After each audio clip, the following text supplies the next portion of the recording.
रात के आसमान में वो 7 चमकते तारों का समूह, उसे हम सब सप्तऋषि तारामंडल कहते हैं, है ना? पर जरा सोचिए, क्या हो अगर वो सिर्फ गैस के बड़े बड़े गोले ना हों? क्या हो अगर वो उन महान आत्माओं के घर हों जिन्होंने हमारी पूरी सभ्यता की नींव रखी? तो आज हम इन्हीं सप्तर्षियों की कहानी में गहराई से उतरेंगे। देखिए, ये सिर्फ कोई माइथोलॉजिकल कैरेक्टर्स नहीं है। नहीं, इन्हें ब्रह्मांड का आर्किटेक्ट, ज्ञान का सागर और इंसानियत का सबसे पहला, सबसे बड़ा टीचर कहा जा सकता है। इनकी कहानियां वो हमें ये दिखाती हैं कि एक इंसान अपनी चेतना को, अपनी कॉन्शियसनेस को कहाँ तक, किन ऊंचाइयों तक ले जा सकता है। तो चलिए इस सफर को शुरू करते हैं और सबसे पहले यही समझते हैं कि आखिर ये सप्तऋषि हैं कौन। क्योंकि ये सिर्फ 7 ऋषियों का एक ग्रुप नहीं है। नहीं, इसके पीछे का कॉन्सेप्ट बहुत बहुत गहरा है। देखिए, हिंदू कॉस्मोलॉजी के हिसाब से समय जो है वो बड़े बड़े साइकिल्स में चलता है, जिन्हें मनवंतर कहते हैं। और हर एक मनवंतर के लिए ब्रह्मा जी 7 महान ऋषियों को चुनते हैं, उन्हें अपॉइंट करते हैं। तो एक तरह से ये सप्तर्षि उस युग के लिए यूनिवर्स के 7 पिलर्स की तरह है। इनका काम ये देखना है कि ज्ञान और धर्म की जो छत है वो इंसानियत के ऊपर हमेशा हमेशा बनी रहे। और हाँ, इनका काम सिर्फ किसी गुफा में बैठकर तपस्या करना नहीं था। नहीं, बिल्कुल नहीं। उनका एक प्रॉपर कॉस्मिक जॉब डिस्क्रिप्शन था। जैसे पहला काम वैदिक ज्ञान को हासिल करना और फिर उसे आगे फैलाना। दूसरा, राजाओं को, शासकों को सलाह देना, उन्हें सही रास्ता दिखाना। फिर समाज के लिए कानून बनाना, योग, आयुर्वेद, ज्योतिष जैसी विद्याओं में मास्टरी करना। मतलब अगर आप शॉर्ट में समझें तो वो डिवाइन दुनिया और इंसानी दुनिया के बीच एक बहुत मजबूत पुल का काम करते थे। लेकिन बात सिर्फ पुरानी कथाओं तक ही सीमित नहीं है। ये सप्तर्षि हर रात हमें आसमान में भी तो दिखते हैं। तो चलिए अब इस दिलचस्प एस्ट्रोनॉमिकल कनेक्शन को थोड़ा समझते हैं। हाँ बिल्कुल, वो 7 तारों का समूह जिसे हम बचपन से देखते आ रहे हैं, जिसे इंग्लिश में द बिग डिपर कहते हैं, वही तो हमारे प्राचीन ज्योतिष में सप्तऋषि मंडल है। ये सोचना ही कितना खूबसूरत है ना, कि इंसानियत के सबसे बड़े गाइड्स वो आसमान में भी हमेशा मौजूद हैं, हमें रास्ता दिखाने के लिए। और इसी कॉन्स्टलेशन में एक बड़ा प्यारा राज छुपा है। जरा वशिष्ठ तारे को ध्यान से देखिए। उसके ठीक पास में एक बहुत छोटा सा धुंधला सा तारा दिखेगा। वो है अरुंधति तारा। और इन दोनों का एक साथ दिखना, ये एक परफेक्ट शादी का सिंबल माना जाता है। तभी तो आज भी इस शादी की रस्मों में दूल्हा दुल्हन को ये तारों की जोड़ी दिखाई जाती है। पर इसकी एक और गहरी फिलोसॉफिकल मीनिंग भी है। अगर सप्तर्षि मंडल के आखिरी 2 तारों को जोड़कर एक सीधी लाइन खींची जाए तो वो लाइन सीधा ध्रुव तारे यानी नॉर्थ स्टार पर जाकर मिलती है।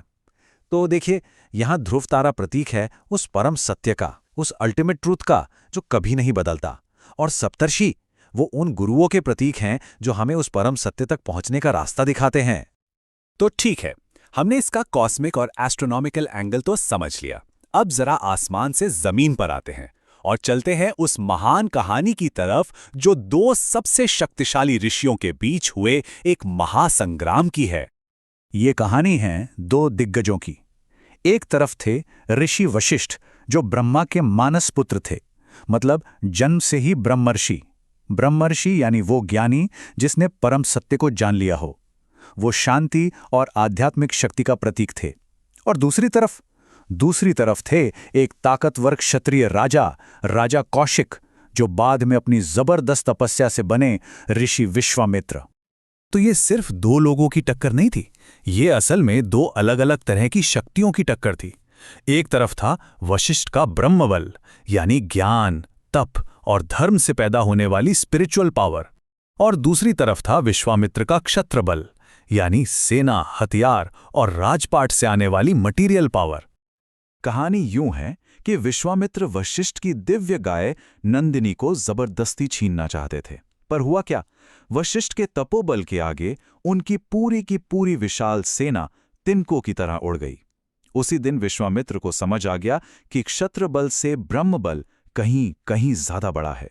बस फिर क्या था, उन्होंने अपना राजपाट सब छोड़ दिया और हजारों साल की इतनी कठोर तपस्या की कि आखिरकार अपने ईगो पर काबू पाया और खुद वशिष्ठ ने उन्हें एक ब्रह्मर्षि माना।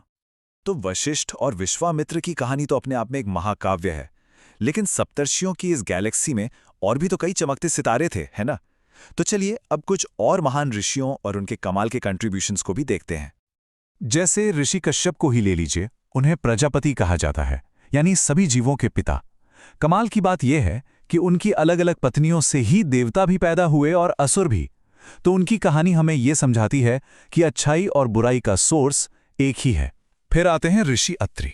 उनकी और उनकी पत्नी अनसुईया की भक्ति में इतनी शक्ति थी कि त्रिदेव यानी ब्रह्मा विष्णु महेश तीनों ने उनके बेटे बनकर जन्म लेने का वरदान दिया।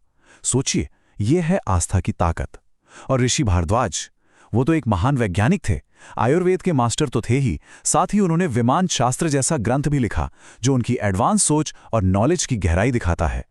अब ये कहानियां सुनने में हजारों साल पुरानी लग सकती हैं, लेकिन इन सप्तर्षियों की जो लेगेसी है वो आज भी इस 21st सेंचुरी में भी हम लाखों लोगों की जिंदगी का एक जरूरी हिस्सा है। और वो जिंदा धागा है गोत्र की परंपरा। देखिए, गोत्र सिस्टम किसी भी इंसान की फैमिली लाइन को उसके सबसे पुराने पूर्वज तक ले जाता है। और वो पूर्वज कौन होते हैं? लगभग हमेशा ही कोई महान वैदिक ऋषि। तो जब कोई कहता है कि मेरा गोत्र भारद्वाज है, तो वो असल में ये कह रहा है कि मैं उसी महान ऋषि के वंशज से हूं। ये चीज हमें अपनी जड़ों की गहराई का एहसास कराती है ना? ये हमें एक अकेले इंसान से उठाकर एक विशाल हजारों साल पुरानी परंपरा का हिस्सा बना देती है। और साथ ही ये एक मॉरल रिस्पॉन्सिबिलिटी भी देती है कि हम उस महान विरासत का सम्मान करें। तो सवाल ये उठता है कि इन सारी कहानियों से हम अपनी जिंदगी के लिए क्या सीख सकते हैं? अगर हम सप्तर्षियों की जिंदगी को देखें तो हमें 4 प्रैक्टिकल लेसन्स मिलते हैं। पहला, ज्ञान के लिए एक कभी न बुझने वाली प्यास। दूसरा, जबरदस्त सेल्फ डिसिप्लिन।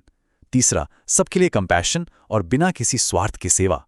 और चौथा, अपनी जिंदगी को एक बड़ा मकसद देना जो सिर्फ हमारी अपनी जरूरतों से कहीं ज्यादा बड़ा हो। तो जैसे सप्तर्षि मंडल हमें ध्रुव तारे का रास्ता दिखाता है, वैसे ही इन महान ऋषियों के सिद्धांत हमें हमारी जिंदगी के परम सत्य का रास्ता दिखा सकते हैं। तो जाते जाते बस एक सवाल कि हमारी अपनी जिंदगी का वो ध्रुव तारा क्या है?